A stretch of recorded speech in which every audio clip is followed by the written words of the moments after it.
Good morning, Irving High.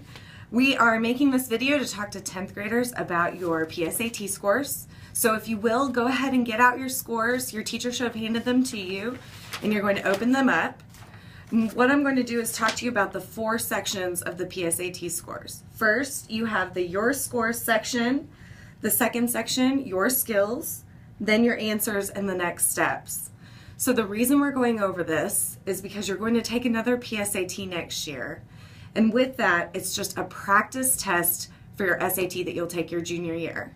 So at the end of your junior year. What we want to do is see how ready you are for that SAT test.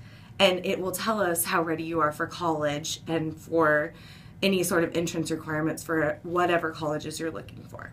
So the first thing that we're looking at are the 3 scores at the top. This student had a 44 in critical reading, 57 in math, and 47 in writing skills. So look at your scores. What we're looking for is at least a 50 in each of the 3 sections.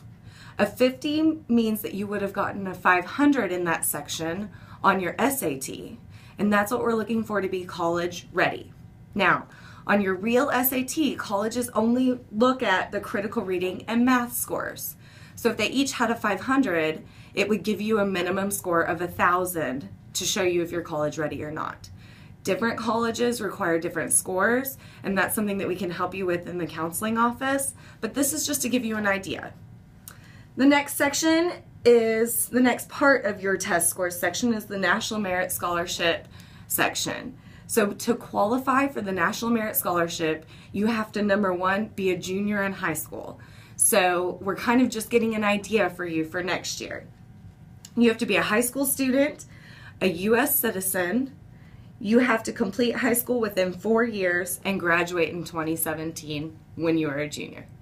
So to the left of that is your selection index. This number is just a sum of your 3 scores at the top. Each year the selection index changes.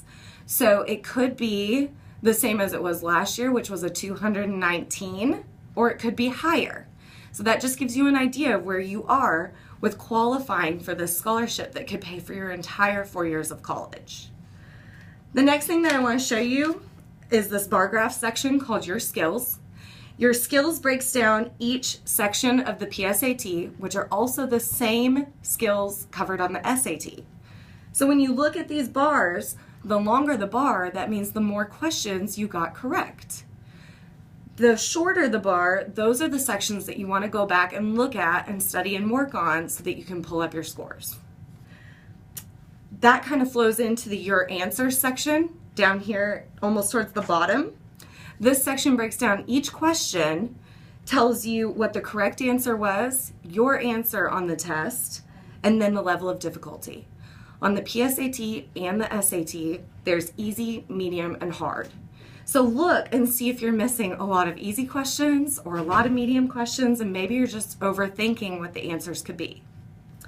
The last part is kind of the coolest part of this, and it's the next steps. If you look, there's a blue link down here for collegeboard.org/quickstart, and you have your own access code.